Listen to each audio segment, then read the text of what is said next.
Hello students, welcome back to my YouTube channel. I hope all of you are doing very good and I expect that all of you have seen the first lecture of this chapter, Refraction Through Lens. So today we'll start with the lecture number 2. So in lecture number 2, we'll talk about more about lens. Like the first thing that happens to come, how a lens is formed, formation of lens, how do we make a lens, formation of lens, the topic. Lens is what, just like I told you, okay, the glasses that you the spectacles that you wear, that is can be considered as a lens. The binoculars, the telescope, all are having lenses inside them. But the main factor, with the main part that we come across is how do we construct a lens. To construct a lens, we need two spherical surfaces or glass surfaces. We need two spherical glass surface. Okay. So suppose I take two spherical glass surface. Okay. Two spherical glass surface. Now if I bring the two glass surfaces close to each other, we bring this one close to each other and this one also close to each other in such a way that both the glass surfaces overlap with each other. They happen to overlap with each other. Like see, like the Venn diagrams in mathematics, in Venn diagrams like you have. So if they overlap with each other, then there is a area, then there is a part, this is the cross section, okay, where both it is a common for the first glass surface as well as the second glass surface. So this area, this, the ones I shaded, this area, if you see, it forms a convex lens, a convex lens. So for a convex lens, what we need to do is that the two glass surfaces should intersect each other, and the area where they intersect, that is the area, that part is the convex lens. Now for the other side, concave, what we do, in over here also we bring the two lenses close to each other. We bring the two lenses close to each other, and if we bring it close to each other in such a way that they don't intersect. They don't intersect. Okay, like you see the first one and you see the second one. So when they don't intersect, this area part, if you put a glass, this area is the concave lens. So this area is the concave lens. Okay, if see, this is the same thing over here. So if you put a glass in between, then we get a concave lens. So I think you understood how a convex lens and a concave lens are constructed. So this is the basic thing. Now we come to the second part, the radius of curvature. Now we come to the radius of curvature. Over there certain things are there, just know the details. Okay, radius of curvature. Okay, now we take the example of how a convex lens is formed. Just now I told you how a convex lens is formed. Convex, when the two glass surfaces happens to intersect each other. So you take this as the first glass surface and you take this as the second glass surface, and they intersect with each other. Now we know each glass surface has a point that is called the center of curvature. So over here this is the center of curvature, and over here this is the center of curvature. So let's take this as C1 and this as C2. Okay, these are the center of curvature, and we also know the midpoint of the lens, or we will know the midpoint of the lens is called actually optical center. This O stands for what? Optical center. We'll talk about that optical center little later. Okay, optical center. Now, if I talk about the radius of a circle, what do you understand by radius of a circle? Suppose this is the circle and this is the center. This is a circle, this is the center. From here to here, from the center to the circumference, this is called the radius. We know that. So over here, what is the radius over here? Can I say from this point to this point, this is the radius over here? Huh? This is the radius or not? So I take the point, this point, I take this as P. So I can say PC2 is PC2 is what? It is the radius. It is the radius. P to C2. If you see circumference to center, radius. But since we are talking about the lengths and spherical surfaces, we will talk about what? Radius of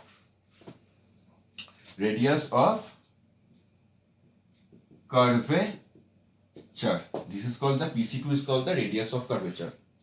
Now, what is this distance called? O to C2. O to C2. O to C2 is called the distance. O C2. It is called the distance. Distance between what? Distance between the optical center. Distance between the optical center and the center of curvature and center of curvature. Okay. Now, if we consider the lens to be very thin, like what? Like you take this example, like you take like this, they intersect, but this lens which is formed is very thin, okay, very thin. Then what happens is that this is the point P, this is the point C2, and this is the point O. Okay. Now over there, what you can say is that if the lens is very small, if the lens is very small, I will say very thin, then I can say the radius of curvature, which is PC2, radius of curvature, is equal to the distance between the optical center and center of curvature. So I am saying what? This green line is equal to the blue line. So radius of curvature is equal to the distance between the optical center and center of curvature. So when the lens is very small, then this is only possible. You can take the similar for over here also. Okay, there is no hard and fast rule. You can take it from here also, from this side to this side, and from here to here. Okay, so PC1 is also the radius of curvature. Like PC2 is the radius of curvature, I can say P to C1, this distance is also the radius of curvature. So I can say PC1 is the radius of curvature, and O to C1, that is the distance between the optical center and the center of curvature for the second lens, second surface.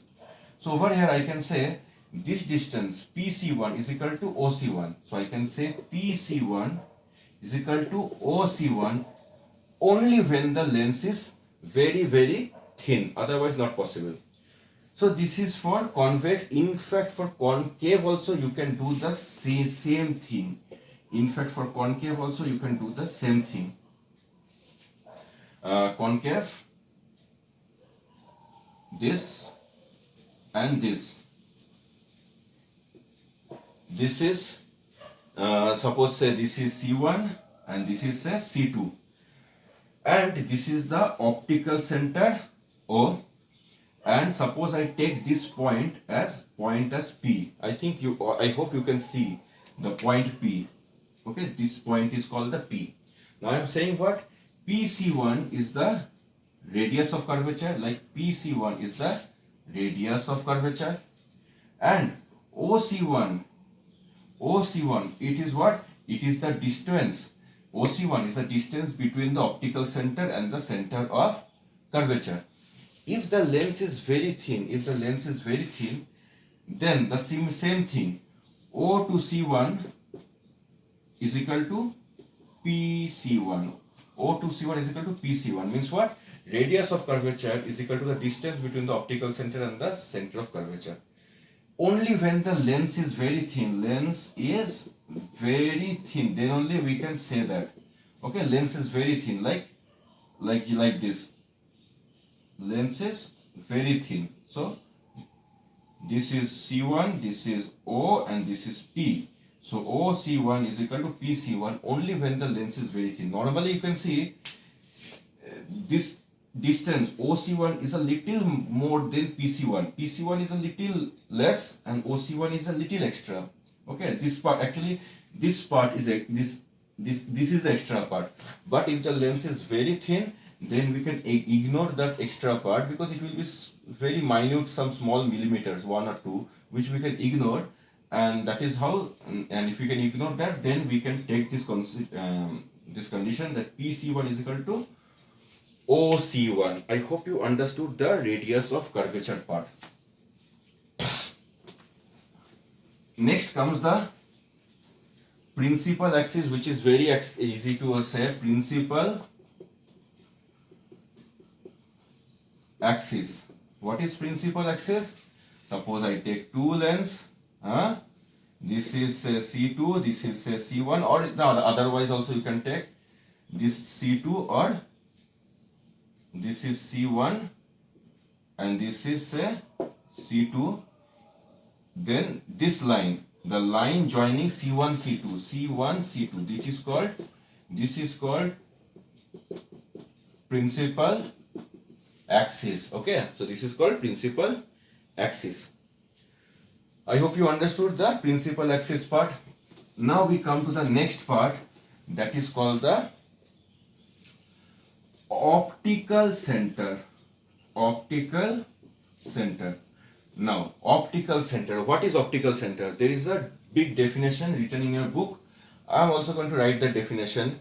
First, I am going to say it is a point on the principal axis. First, it is a point on the principal axis. I think you understand what is the principal axis. Just now I explained the line joining C1, C2. Okay, principal axis. So it is a point on the principal axis such that the ray of light passing through it, such that the ray of light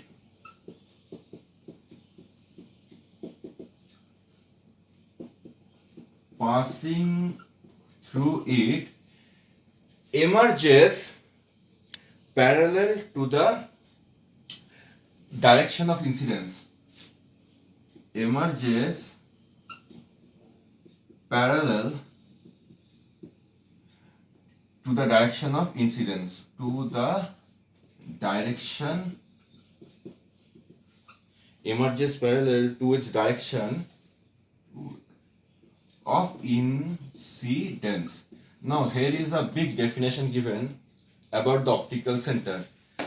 80% of the student will get confused or will lose confidence after looking at the full definition. Okay. Now here is the trick. Not everything in the definition you have to look at it. Only the important part. Only the important part. Firstly, what you do? First you draw a lens. Suppose I draw a convex lens. I happen to draw a convex lens. Okay, and I know in a convex lens there is a point called as the optical center. This is the point. Suppose this is the point that is called as the optical center. Now it is saying what? Look at the definition. This point lies on the principal axis. So if I take this is the principal axis. Okay, this is the principal axis, and this is say C2 and this is say C1.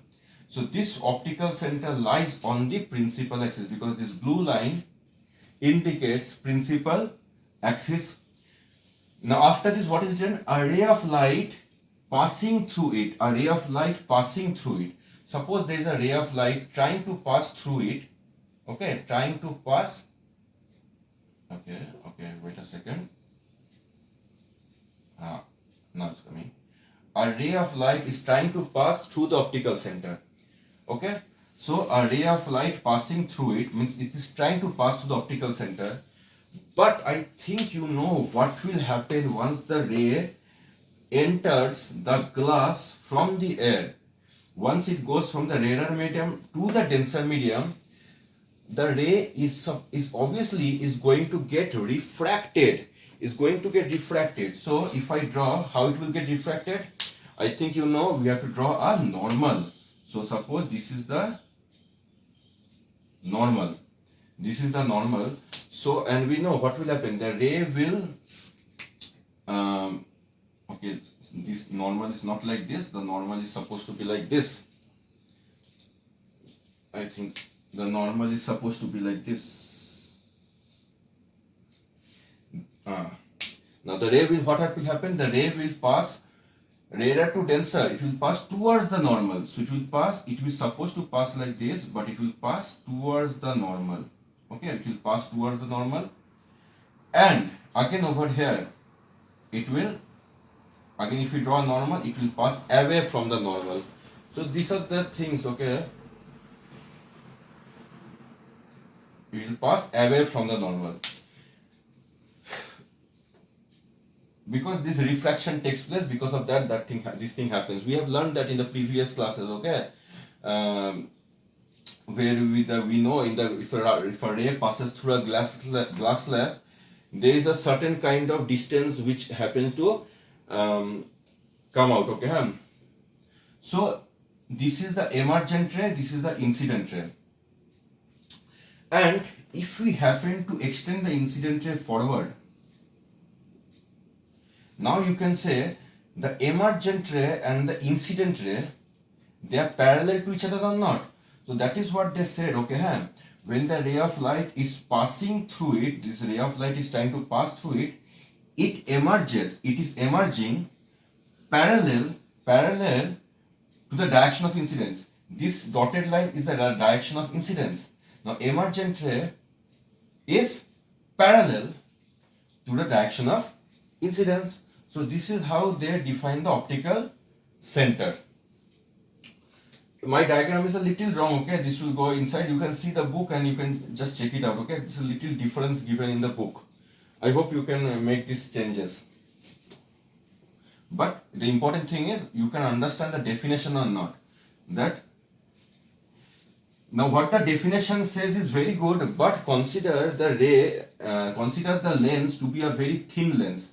Consider the lens to be a very thin lens, then what will happen? If a ray of light is projected towards it,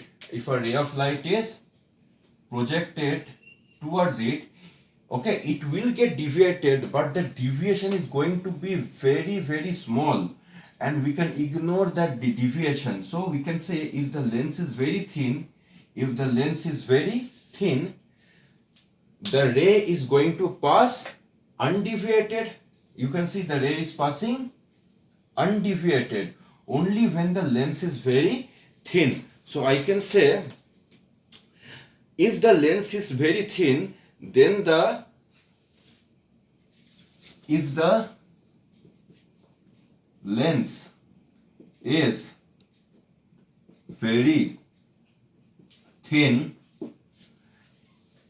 and the ray of light is incident toward the optical center, and the ray of light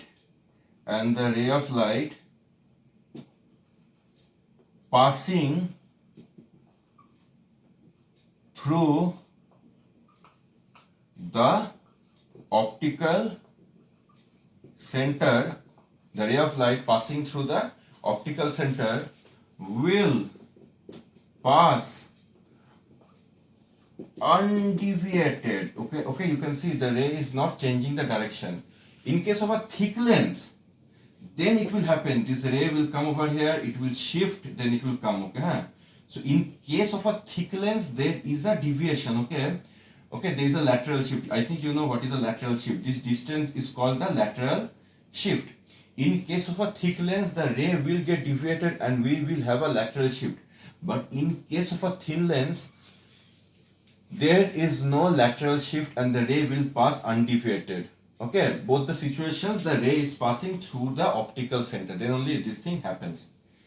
So I hope you understood this definition of optical center. If you haven't understood this thin and thick part, I'll just request to you just go back little bit backward and watch the video once more.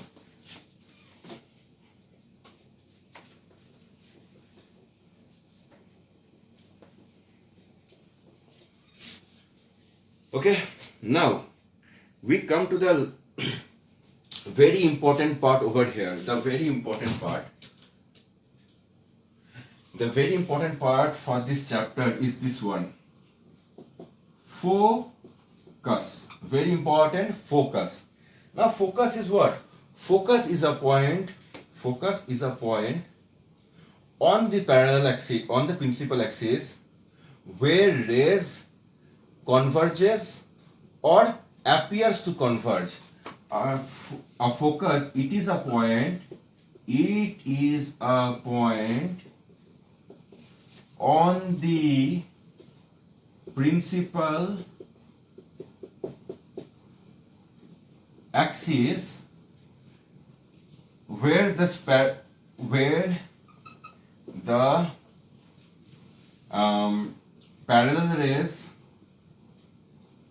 parallel rays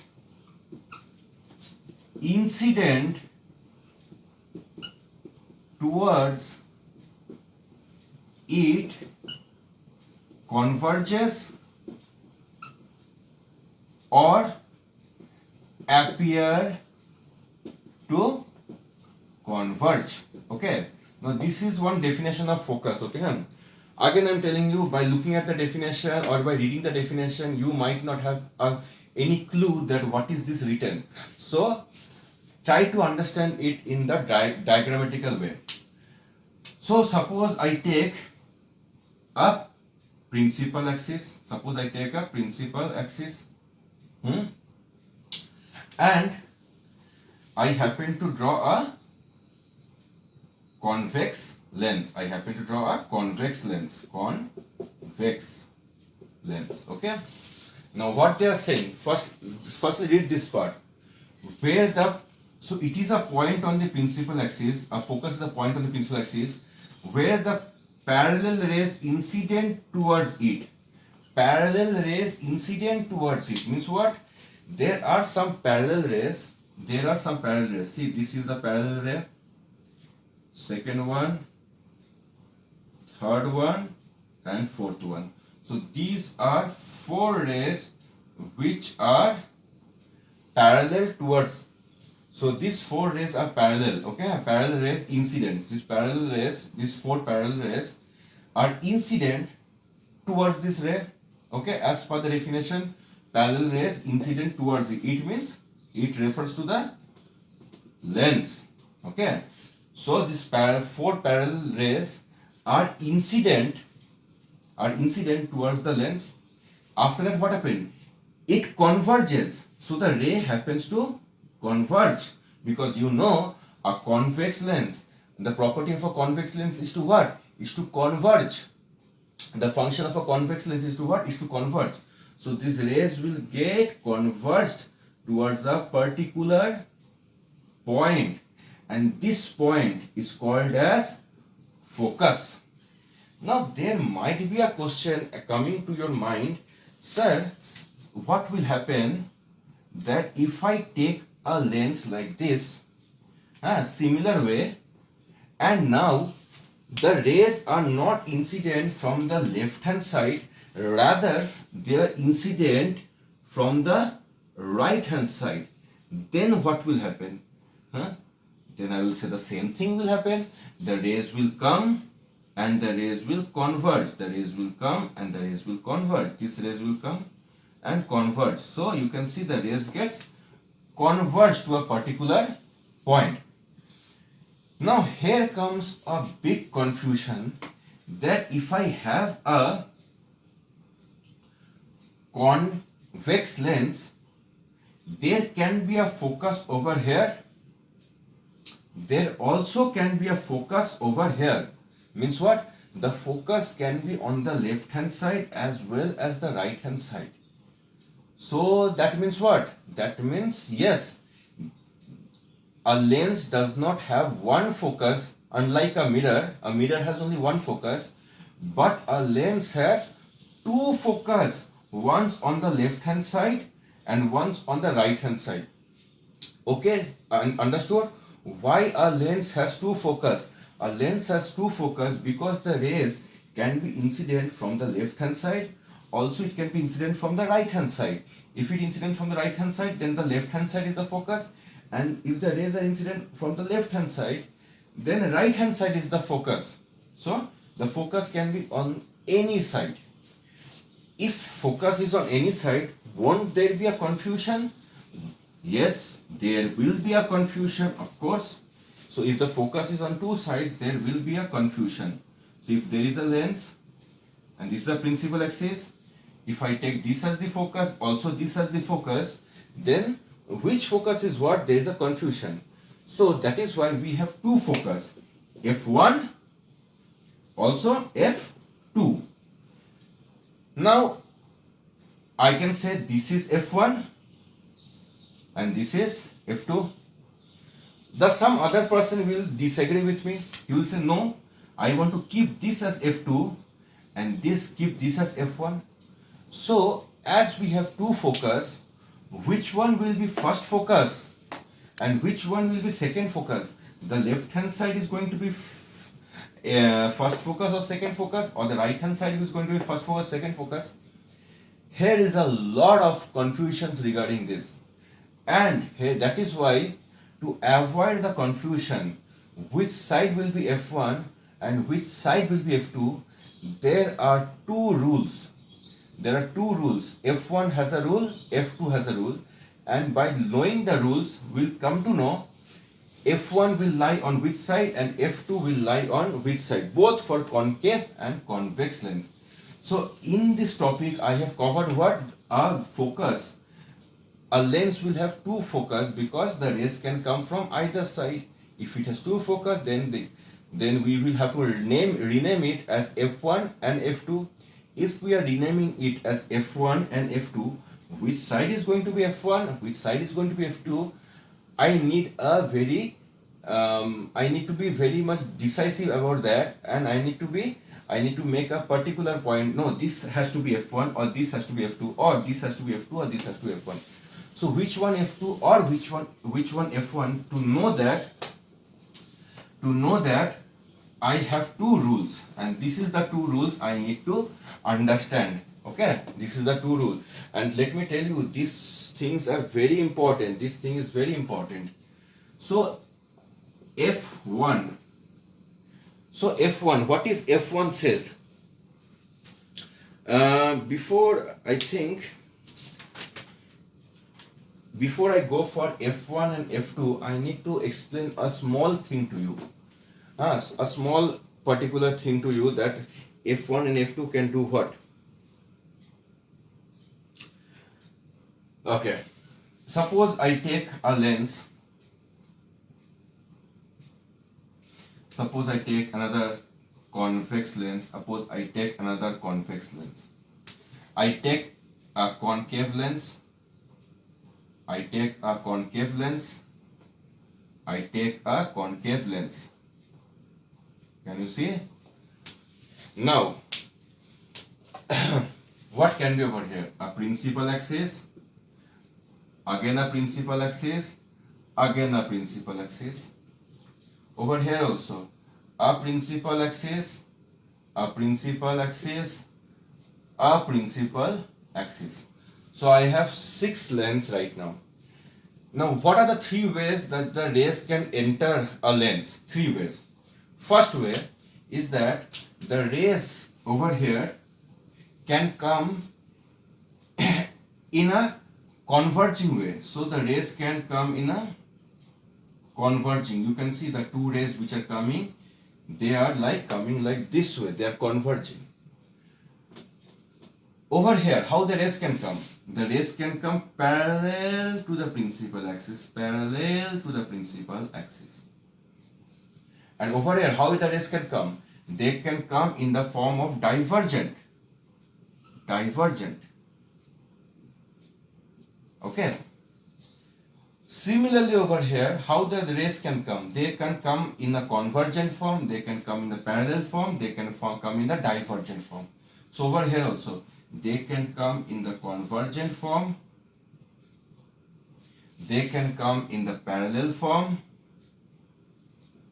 and they can come in the